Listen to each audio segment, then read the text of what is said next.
Hey everybody, Ben here. Thanks for being here. Thanks for showing up for yourself each and every day. So if you're here from the short, you already have a backstory. If not, our word was red. And this came through as an emotion. Seen red, anger, frustration. Could also be love, passion, and danger. A warning. With our supporting angel number card of trust yourself. This goes into better things are coming. Trust your judgment. You are on the right track. All of these emotions, well, even more than the ones that I've listed, what do we do with them? Are we suppressing them? Are we taking action on them? They're coming because something's going on that, uh, well, some of them came and I don't like it. I don't like what's happening. And am I doing something to correct that? Or am I allowing the behavior of myself or others to continue or to take advantage of my emotions? Or if we go with that loved one, am I not taking action on it? When we are in a place like this and we're experiencing things like that and we don't do anything about it, or maybe we do and we don't understand why it's not taking place, are we coming from a transactional mindset? When we lead with that, we can justify being in certain situations or experiences based upon what we are receiving. And we can justify whatever we're receiving is worth the so-called pain or experience that we're having. This could be suppression in general in a relationship, family, friends, and work, that I'm doing this because, or I'm laying down, or this is just how they are because they're my parent, or they're my family, or they're my partner. At work, I'm in this toxic experience because, well, I have to be, because I have to get this paycheck, so I have to deal with it. This sucks. Love, well, I can't get to them or talk to them or gain the courage, or I don't think they like me because, well, I don't know, but I'm creating all of this inside because we haven't taken a chance yet. We haven't spoken up. And what happens when I do?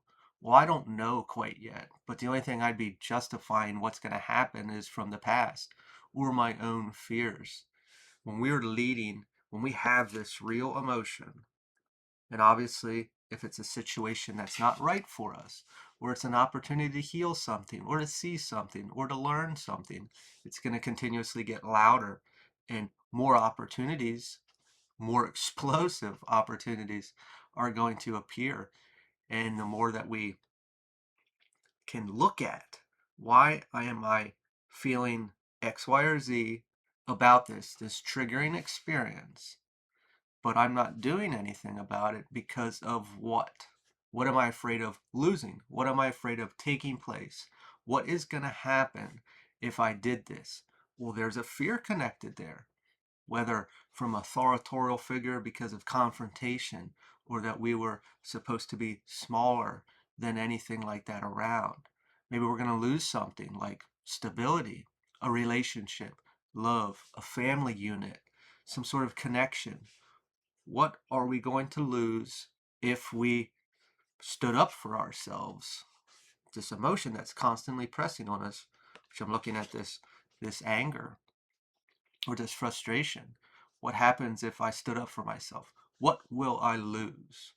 What am I in fear of losing?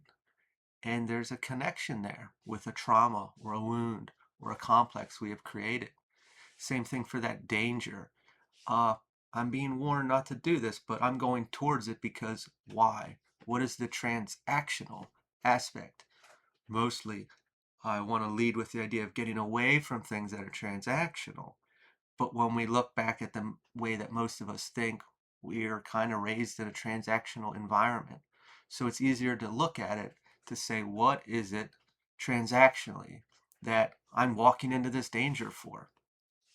With that love, if we haven't made an effort towards this individual yet, well, what's connected there that we are afraid of? Rejection, getting hurt again, or it working out and we don't know if we could handle that? Are we afraid that we couldn't show up properly for the person in the first place?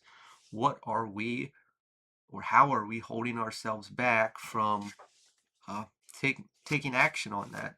Already rejecting ourselves before we gave them a chance too. Not saying that they would. I'm just saying. Two of Wands reversed. Hesitation. What's the new horizons on the other side? Uh, there's this resistance. We don't trust ourselves. Sorry, I moved the camera. We don't trust ourselves to be able to express ourselves. What's that outcome? What transactionally are we going to lose? I don't know if I said it before, but it should go hand in hand that whatever this item, experience, emotion that we get from not trusting ourselves, not moving forward on our pure emotions, we justify that as more valuable than being in that place of taking action on our own emotions, doing things that are right for us, because it's it's feeding, it's pacifying, it's medicating this wound, trauma, or complex, whatever we want to call it, that I'm having. This just suppression in general with authorial figures. We spoke on, not really, but we can look at codependency in relationships.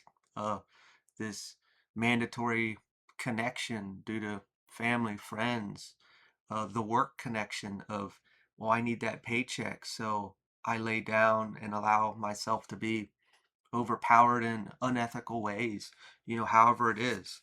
This hesitation with the love aspect that I'm not good enough for them, or they won't see me the way that I see them, uh, afraid of rejection or being hurt. All this is a wall that we are building ourselves. We keep getting hints, and they'll keep getting louder eventually till something takes place. But we got to look at the it's easier, I think, for most. I haven't had time to talk to a lot of people one-on-one about these things, but transactionally, if you look at it that way, what am I afraid of losing? And that's the connection. That's the wall that we have built ourselves through this wound, trauma. The Hermit reversed.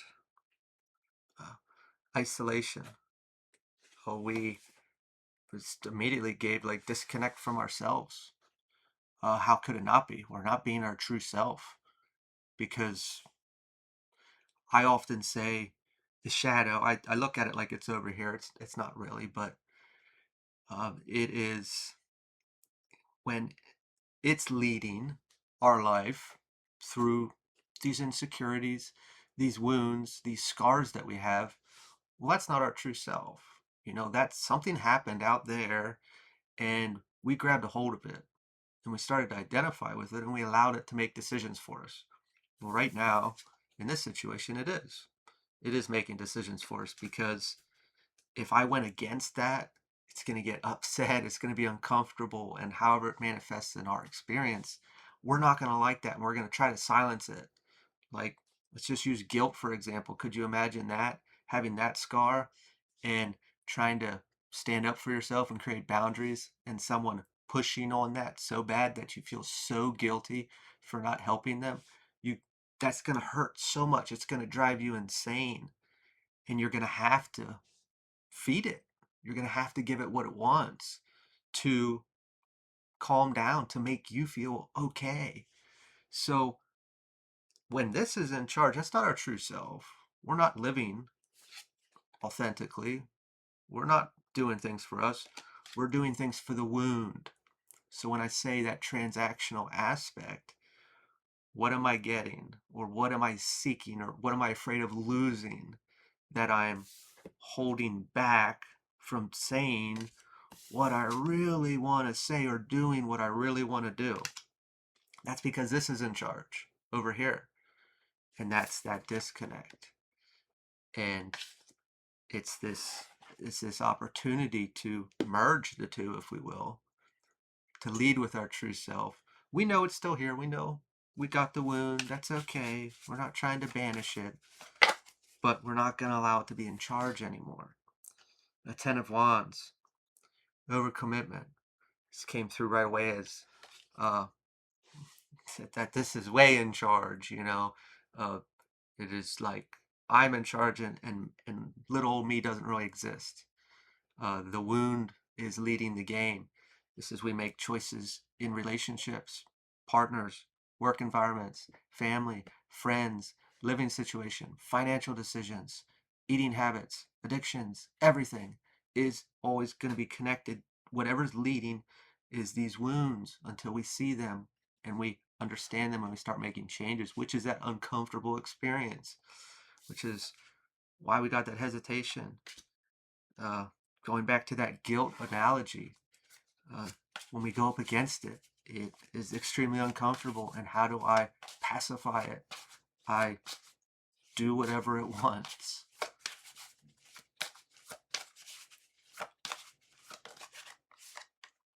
The Eight of Pentacles. If we did, if we did move forward on this, we would have to be strong on ourselves to push through. Picture it like quitting an addiction or starting a workout program. Like, I'm not going to see the results right away, but if I start and I go into it, I'm going to have to keep going if I want to get to the other side. I can stop, I can quit, I can revert backwards, and that's fine if it's too heavy. But that's not going to be easy. Going back to that guilt analogy, uh, if we if we stood up for ourselves, or we didn't do something because we didn't want to help that person at that given time, and they were manipulating and guilting you and constantly pressing on you, that's going to be extremely difficult to plow forward. Uh, that insecurity, I'm not good enough, isn't just going to change one day because I said I was good enough. We're going to have to push forward through that. There is, it's not an easy transition, but that, now in the very beginning, anger did come through. And I always used, I shouldn't say use, I speak of anger as a very powerful initiator to break through things that we finally are fed up with. Because we could relate it to, let's just say, depression. Well, there isn't anything we would care about. Everything's falling down. We don't even have the energy to do whatever or to think about anything. So nothing's going to come in there that's going to be like a sunny day all of a sudden and it's going to be great. If we get into a position where we're sick of this wound and how it's been making decisions for us, and we've been allowing other people to make decisions for us up against that, we finally get angry enough, we do something about it. That's good energy for initiation. We're going to do something about it. Now, maybe afterwards, we're going to say, wow, I shouldn't have gone down this path because it is difficult to release this or work through this. But I was finally shown it for a reason, and I finally took action on it. I found the courage to do so, and we're going to keep pushing forward. The Knight of Wands reversed, fleeting interests. This is back and forth, old way, new way, old way, new way. I don't feel comfortable. It's going to be uncomfortable. I promise you. It's not super easy. If we actually plowed through adventurously, it would be a different story. We'll get one more card here.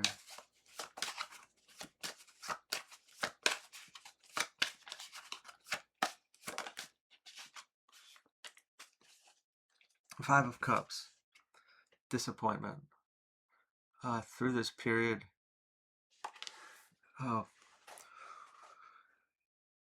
we obviously it's quite easier to blame the external, and rightfully so. A lot of people do bad things, and I'm not taking that away. But then there comes a time when we can beat ourselves up when we finally start to go through all of this. and we see the wound or the trauma and we see how it led our life or made decisions for us. And then we do this whole comparison thing or a timeline and wonder where we would be at if that wasn't in the way or we didn't make decisions on that.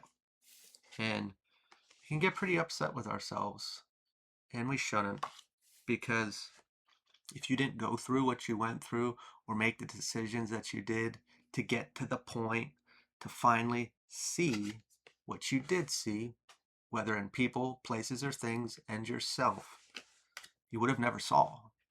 You would have never had the opportunity to see because you never experienced anything to bring you to that point. So you would still be working out of that place. So you shouldn't be disappointed. I want to cry right now because you were given the opportunity to live a life without it leading you. So don't don't be upset with yourself. Be happy and thankful that you have an opportunity to release it and live a life without it leading, and be excited for how beautiful and be adventurous about what could come. I'm going to leave it there. If this resonated for you, feel free to like, comment, share, subscribe, and I will talk to you later.